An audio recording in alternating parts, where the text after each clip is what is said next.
record straight. Tommaso Ciampa has signed with AEW. He comes directly off of WWE after his contract expired. When I first saw this last night, I was pretty excited because I thought it was a really good presentation. Came out and it looked like I saw his trademark stuff. I actually meant to bring him up last week. I just flubbed it when we were talking about all those exoduses and all that. Well, we also forgot to talk about the national championship game too. But it is what it is. Things fall between the cracks. Yeah. Pause. Oh, baby.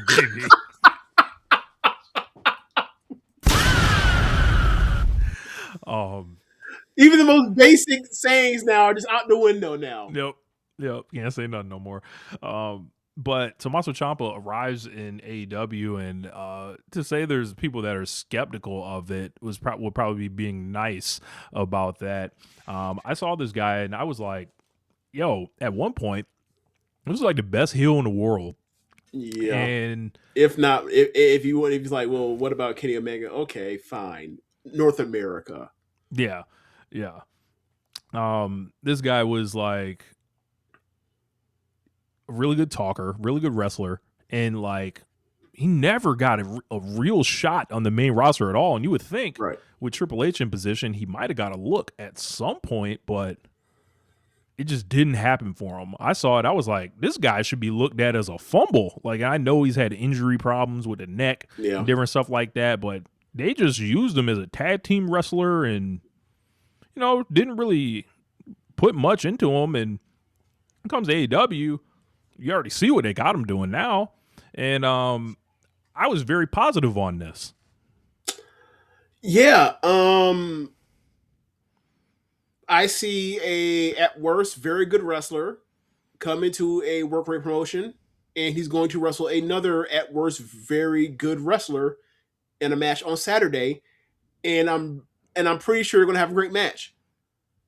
What's the problem? Like, Twitter's not a real place, but my timeline did have a lot of, oh God, him. Then they start talking about Gargano, and it's like, oh, okay, guys, I get it. Like, y'all don't like them, cool. However, you guys are in the minority. Most people that saw that stuff thought the world of it, except for One Final Heartbeat. If you want to hang on the part where they had one of the better feuds in North American pro wrestling history, and then they flubbed the ending, so therefore everything sucks. And I'm like, okay, well then fine then. I guess Sting versus NWO never mattered. Look, One Final Heartbeat was trash. It was. But brother, like, it wasn't even. It was bad. Even if it would have been bad, even if it was lit correctly. It was not shot and lit correctly. It was dark. You couldn't see none. But it's like, I don't think this guy's gonna be putting out one final beat each week. Rich, you know what happened after that? He had that takeover. He had that takeover match with Gunther like a year after that. Yeah. Like we pretend like all this stuff, like their careers literally ended the second that they did that Johnny Gargano heel turn thing. Like, forget like the matches with every, like that match where they sent the Avengers out there to carry Karrion Kross or whatever else, right? With Dunn and O'Reilly and Adam Cole and Gargano, right? Forget like the stuff that Gargano did with, that Ciampa did with Walter. Forget all that. Forget like, Gargano having like coming in when he got to the main roster and basically like on pay-per-view having good ass match after good ass match, right? For time until they've said, well, he's not over. We got to take him off pay-per-view. Like, they just pretend like 2000, the pandemic, like they caused a pandemic. Like, we already knew COVID was happening. They had that shitty match, and then months later, like, or actually, it came over. Then they couldn't have the match we were supposed to have, and then like Dark Ages or whatever. And like, sure, it was Dark Ages for NXT, but it's like these guys' careers moved on, and they had good things, and they did good things after that. Like, it's really weird. Like, I can't really think of another time where like wrestlers get grouped in for one thing that really sucked, and like and now that everyone thinks of that now, and that maybe it's also the other side of like, well, the opposite of AEW when they're running that shit, and also is like, fuck the Fed, like, because a lot of this stuff comes from people that like their personality online is just fuck the Fed, like they're exterminate, they're Nazi Germany, And I'm like, all right, bro, like, I don't like him either. I don't like their politics either, but like, it's pro wrestling at the end of the day, and like occasionally they do good pro wrestling. Occasionally. I think my issue with it, because I'm a proud fuck the Fed flag waver. Yeah,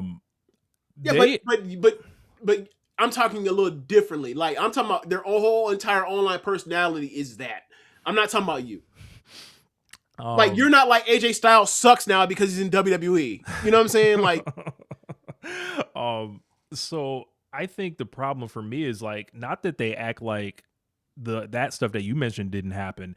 The stuff before that, like where they were drawing big money and selling out arenas across the country and smoking the main roster of WWE and having these critically acclaimed matches that I guess, at some point delved into tropiness or whatever to some people. But brother, I heard them arenas. I traveled for them shows. Yeah. Like, these niggas was like a group of like, like 12 to like 14 guys like that were like, when you start talking about now, do people have reservations because the folks that have come to AEW, about half of them have worked out? Yeah, I understand that. But bro, like, if the door's locked, is just like, I feel like it's you got to find out. You got to see if it's a Malachi Black, a Keith Lee, or if it's a Swerve Strickland, or if it's an Adam Cole like that. And the thing is, Cole got fucked by injuries. Everybody loves that fucking guy. And like, he came in and he was working with everybody. So like, I think it's just a very limiting way to kind of look at this guy. He's 40 years old, relatively unexposed at the top level. This stuff is an NXT, so that's a distant memory at this point, right? Yeah. So it's like this guy's fresh all over again because there are a lot of people that just didn't watch and didn't see what he was doing in WWE. And also, like, it's not like he's gonna be jettisoned to the main event. Like, he's not gonna get an Adam Cole push. Like, he's not gonna be he's not gonna get a title match on pay-per-view like within 6 months of being in the company. I don't imagine they've put him straight to the TNT title. Yeah. And it's like, if you don't want to see anybody from NXT anymore, look, they're running out of guys that were there in that time period at this point. But it ain't Ciampa that's going to break them. It's Gargano if he ever starts to jumping over. And and they'll be talking tons of shit until you get a fucking DIY Young Bucks match that gets 6 stars, and then they'll be like, the Young Bucks carried Gargano to a great match. All right, man. They're kind of 3 of the same fucking guy. Yeah. So like, it was funny because when I saw Ciampa and then I thought about FTR having a match later, and I was like, man, I remember those matches or whatever. Yeah. And then it was just like, all right, do we want to do the place and time thing with them? And is it like, maybe it's a product of his time, how good that stuff was, maybe, or whatever. And it was like, what NXT, what we thought it was and what it became. And I think once the hope kind of died out of it, it was tough to really kind of see those guys. But I don't know. Well, you gotta go much like J. Cole. Hold on. Add to your point. What Rich mean by that is, like, we had a discussion on this. Like, at a certain point, NXT went from being like a place of, this is where they're going to star build, and this is how to it's almost like college ready to get to the NBA, where they build star appeal or whatever else, get buzz for people when they come up to the main roster. It turned into, this is a hoarding closet to keep talent from being able to build a potential New Japan, like, North America strategy, or what became AEW. Right. And they would never really get a chance on the main roster. As you can see, mixed results. Sometimes you're Walter, other times you're Gargano, other times you're out the company or whatever after your, second or third match on the main roster, like Swerve, because you get caught up in other people's political backstage stuff. So it's like they've had a different amount of talent slip through the cracks for whatever reason. They're always going to have talent. They're WWE. So like, unless you want these guys to end their careers, essentially, I don't know what people were complaining about seeing Tommaso Ciampa come out, a guy that got a big pop, got a lot of social media traffic there, and then like, he has a history of doing good work. And I think there's just enough. And, is there injury concerns? Sure. But y'all niggas ain't the ones doing the operations on him. You don't have to pay him. So like, I think the only thing is like, all right, if he's healthy, I think he's going to produce. Of course he is. Look, man, there are tons of, or not. There have been a number of people for whatever reason they had strikes against them. And me and you are talked about this offer and be like, you put them in the ring, they gonna produce. And they went out there and they produced and got over for a certain amount of time, and then all of a sudden they got taken off because they were working with other people. But whatever. But it's like he's gonna be one of those guys. Like I'm not gonna be surprised when Tommaso Ciampa has good ass matches on TV. He's a good ass wrestler.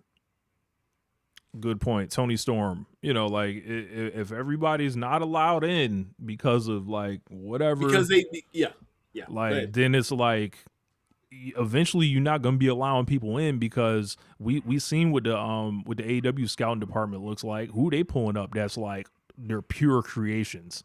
Like I think you like basically Ciampa. There's a low spade right now. It's like you buying low essentially on a guy. He's coming in. He's not somebody that's like he's walking off WWE TV and it's like this is one of the biggest stars in the business. This is like he slots in immediately. He has almost it's like he can't go anywhere but up. I for those that don't like it, I don't get like the worst case scenario is a good wrestler shows up and has good matches on the pro wrestling show where that has a bunch of good matches. Like I don't. Is it a situation where like I don't want him because like if your situation is I don't want him because I don't want anybody else's roster to bloat it? I get that, but that's not like the sentiment I was getting from reading these tweets when I was looking at it. It was like, nah, man, it's Black and Gold. All NXT and WWF stuff related stuff is bad. I don't want it over here. It's like, all right, well, let me know how much you hate Tony Storm. Then, oh, you don't? Oh, okay, cool. All right. Yeah, it's like your Avi is Swerve staring deep into Hangman Adam Page's eyes. Oh, okay, all right. I think wonder where he came from too. Yeah, I think that when you look at these folks that come from NXT, it's like, all right, if you believe in AEW, I think you should be welcoming kind of to these people because maybe they weren't like if you hate the Fed as much as you say, right? That means you probably didn't like the way these people were being directed or whatever. Exactly. You didn't like the way these people were being used. I mean, let's just cut maybe they're used another way in a way that is more familiar for you.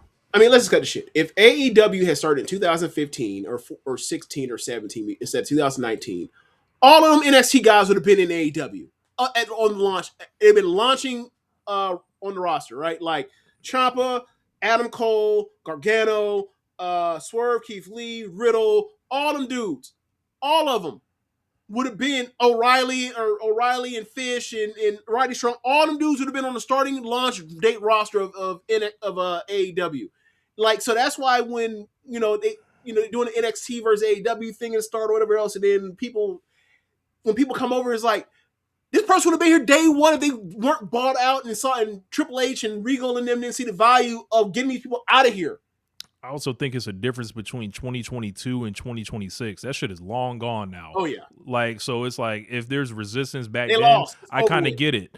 So, but like that shit is that's just dead and gone. And it's like they still got value. They still got something to offer. And at the end of the day, it's like stop crying. Like,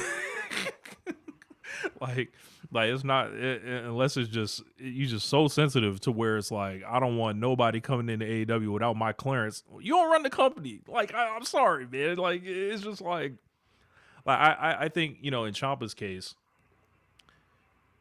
there's a lot to be kind of excited about, especially.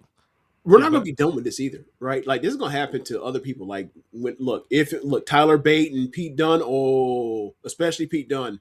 They're gonna break their foot off in his ass with that the UK Indies will be fine. They're gonna break their foot off whenever they show up. But when British Strong Style, he gonna earn it.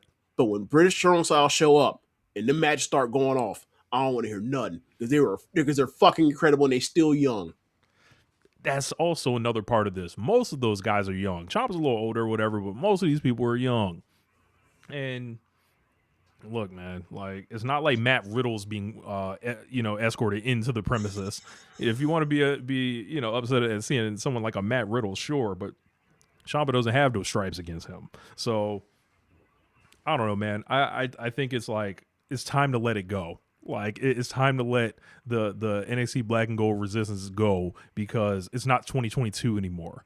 I'm sorry, Kyle O'Reilly beat Darby Allin at Double or Nothing in 2022.